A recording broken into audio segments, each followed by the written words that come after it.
تو دیکھیے جو لفظ کہا جاتا ہے نا کہ عشق کا لفظ، یہ جو بہت زیادہ ٹی وی کے اوپر آپ سنیں گے اور ایک طوفان بدتمیزی برپا ہوگا، لغت کے اعتبار سے تو ظاہر کہا جاتا ہے اس کا محبت کا جو بلند ترین درجہ ہے اس کو کہتے ہیں۔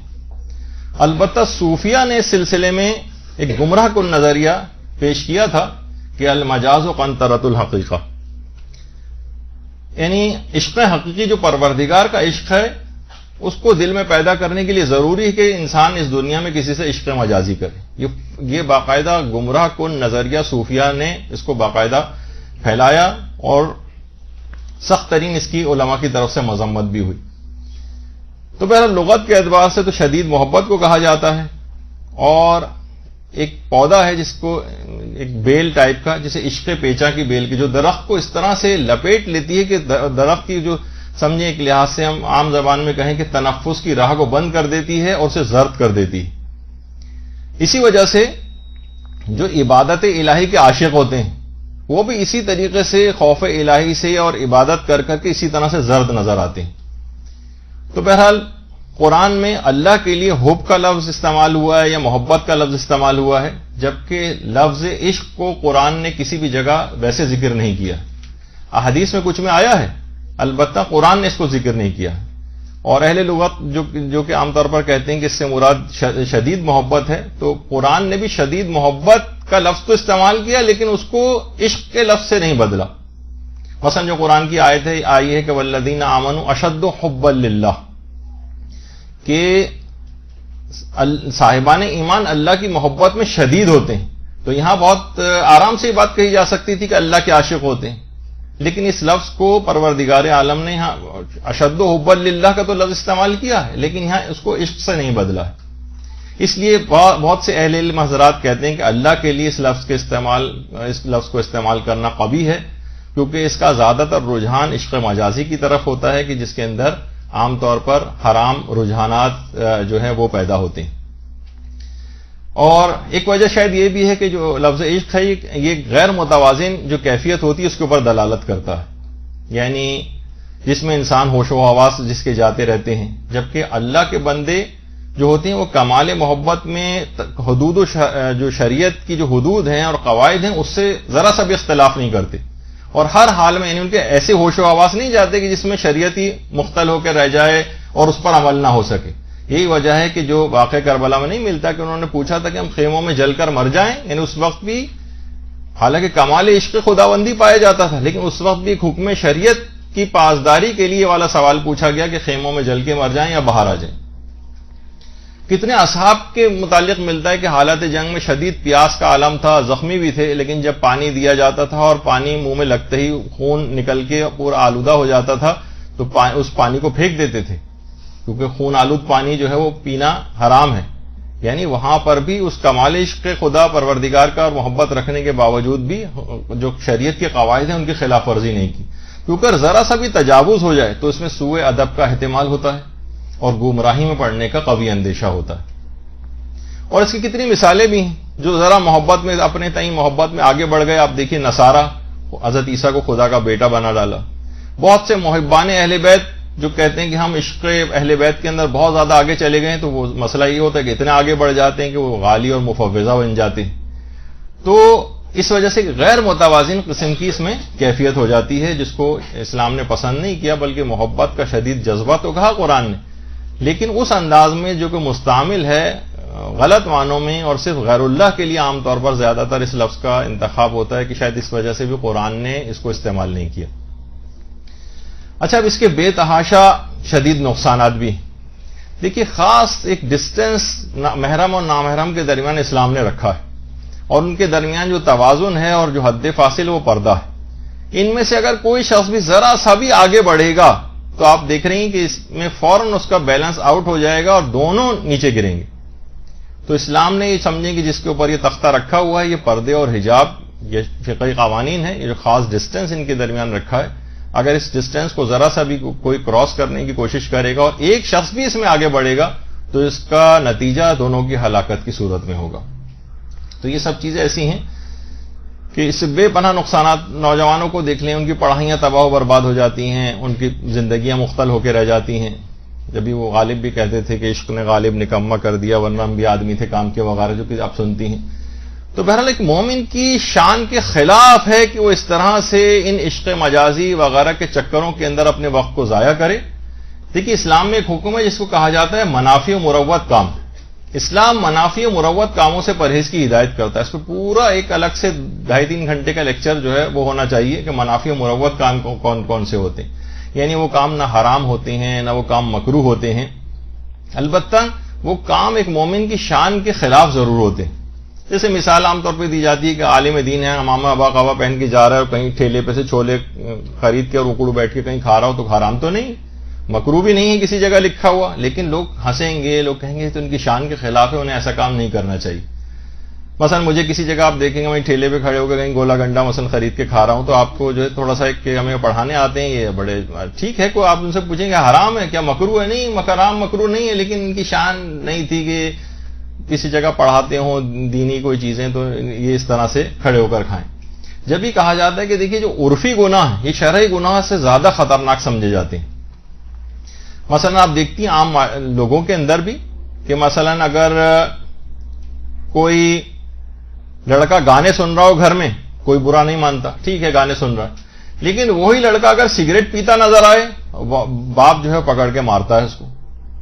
دیکھا ایک لحاظ سے دیکھا جائے، اب اس کی فقہی بحث میں نہیں جا رہا، عموماً عام طور پر مراجع آپ دیکھتے ہیں کہ بہت سے مجتہدین بھی جو ہے وہ اگر سگریٹ پیتے ہیں وہ ایک الگ اس پہ ایک فقہی مسائل ہیں، تو ایک لحاظ سے عام ماحول اور معاشرے میں اس کو کوئی حرام بھی نہیں سمجھا جاتا نہ مکروہ سمجھا جاتا ہے، لیکن اس کے باوجود بھی سگریٹ پینے پہ پٹائی ہوگی. گانا جو صریحاً حرام ہے اس پہ کسی پہ جو بھی نہیں رنگتی، کیونکہ یہ عرفاً اتنا زیادہ چیز مثلا اس انداز سے رائج ہو گئی.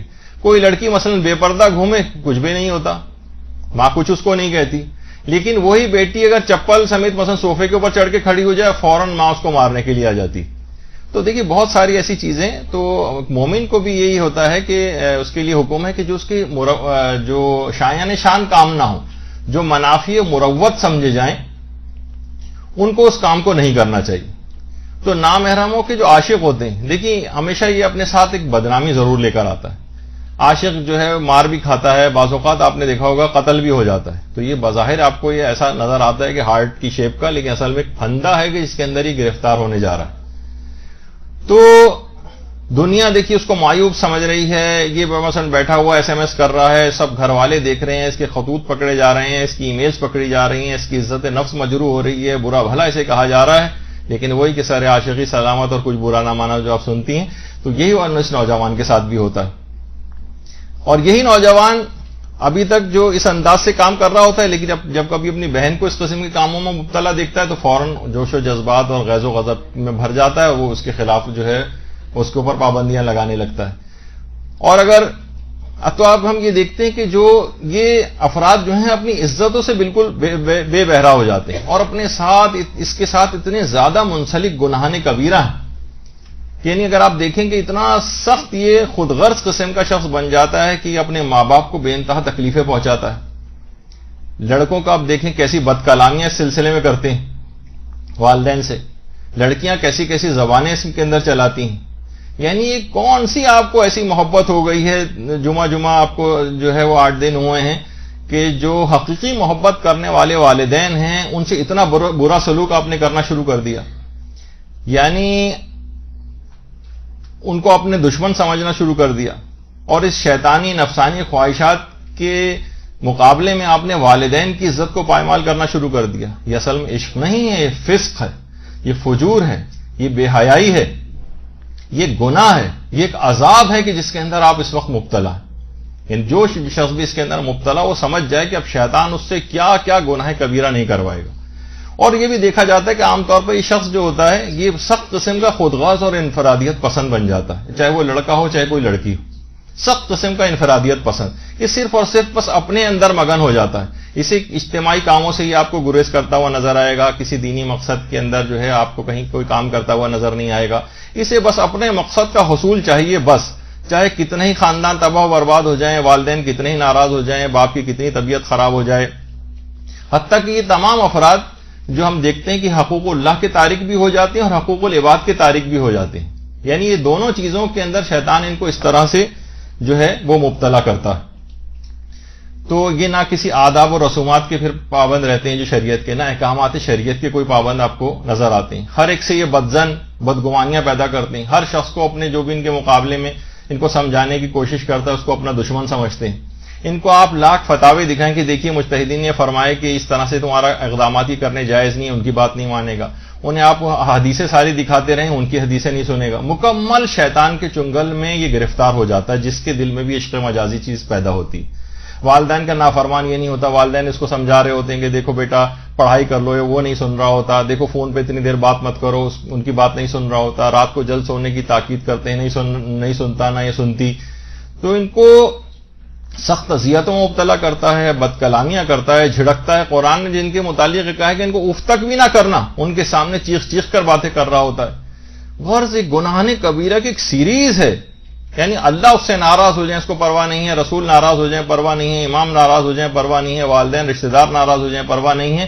یہ سب کو ناراض کر کے اپنی شہوت اور اپنی شیطانیت کو جو ہے وہ صرف مد نظر رکھتا ہے، باقی سب کی مخالفت کرتا ہے. شیطان صرف اسی کے اوپر اس کو نہیں چھوڑتا ہے، ایک کے بعد ایک نئے نئے گناہوں میں مبتلا کرتا ہے. پھر ظاہر ہے کہیں اس کو ناکامی کا سامنا کرنا پڑتا ہے، اپنی راہ میں کچھ لوگ مزاحم اس کو نظر آتے ہیں، اب یہ حرام موسیقی کی طرف بھی مائل کر دیتا ہے. اب یہ حزنیاں گانے شروع کر دے گا سننا اور اس قسم کے اور موسیقی شروع کر دے گا.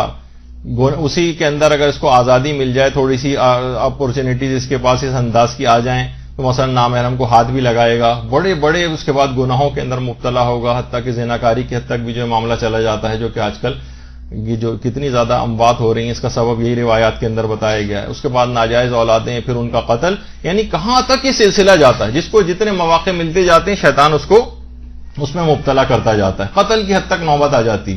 خاندانی عزتوں کے جو جنازے جو ہے وہ غیرتوں کے جنازے نکل جاتے ہیں. تو اچھا یہ سب جو اس انداز سے اگر یہ اپنا مقصد حاصل بھی کر لیں اور بعض اوقات اس کے اتنے زیادہ گناہوں کو انجام دینے کے بعد یہ شادی بھی کر لیں آپس میں، تب بھی ہم دیکھتے ہیں کہ آئندہ آنے والی زندگی میں رشتہ داروں کی نگاہ میں ان کی کوئی عزت نہیں ہوتی. ٹھیک ہے خاموش ہو جائیں گے رشتہ دار، لیکن اس کے بعد بھی بعد میں ان کی آپس میں زیادہ تر شادیاں بھی اس کے بعد ناکامی ہوتی ہیں، ناکام ہو جاتی ہیں ان کی شادی. زیادہ تر آپ کو پتا ہے کہ ظاہر ہے اس قسم کی چیزوں میں تو پھر رشتہ دار اور والدین بھی ساتھ نہیں دیتے، نہ ان کی کوئی مدد ساتھ ہوتی ہے، نہ ان کی دعا ساتھ ہوتی ہے. کہتے ہیں اب خود بھگتو، تم نے کیا ہے تو یہ دھتکارے ہوئے سی زندگی گزارتے ہیں. اور صرف یہیں تک معاملہ رکتا نہیں ہے، بلکہ ان کے جو عشق مجازی ہے اس کے برے اثرات نسلوں پر بھی محیط ہو جاتے ہیں. اولاد تک یہ سلسلہ چلتا ہے، اس کی ماں ایسی تھی، اس کا باپ ایسا تھا. یہ گناہ کی پرچھائیاں پھر اولادوں تک کا اس کا پیچھا کرتی ہیں، ان کی زندگیوں میں متاثر کرتی ہیں. یہ جو لڑکی جو آج اس طرح سے مشہور ہو جاتی ہے عشق و عاشقی کے چکر میں، اور پھر اس کے بعد اس کی اپنی بہنوں کی شادیاں مشکل ہو جاتی ہیں. حتیٰ کہ اس کے نتیجے میں لوگ کتنے ایسے ہیں جو غیر مذاہب میں شادیاں کر لیتے ہیں. بہت سے لوگ کافروں سے، ہندوؤں کے ساتھ لڑکیاں مثلا شادیاں کر لیں، اس کے بعد سوچی کہ کیسی ان کی زندگی. یا مثلا مسلمانوں میں بھی جو دیگر مسالک ہیں اس کے چکر میں آ کر وہاں شادیاں کر لیں، ان کے بعد کی اولادیں کنفیوز رہتی ہیں. جو محب اہل بیت بننے والے تھے وہ کسی دوسرے راہوں پہ نکل جاتے ہیں. کہ غرض ایسے ہزاروں مفاسد ہیں اور ایسے نقصانات ہیں کہ جو نسلوں پر محیط ہو جاتے ہیں. تو کتنی ہی صفات بد اس عشق مجازی کی وجہ سے نوجوان لڑکے اور لڑکیوں کے اندر پیدا ہوتی ہے. کتنے اثرات ہیں کہ اتنی گناہ کبیرہ کا مجموعہ لیے ہوئے ہے اپنے اندر کہ اس کے اندر کوئی خیر نہیں. جبھی اسلام نے اس کو حرام قرار دیا، جیسے کہ ابھی آگے چل کے آپ کی خدمت میں کچھ فتاوے بھی آنے والے ہیں.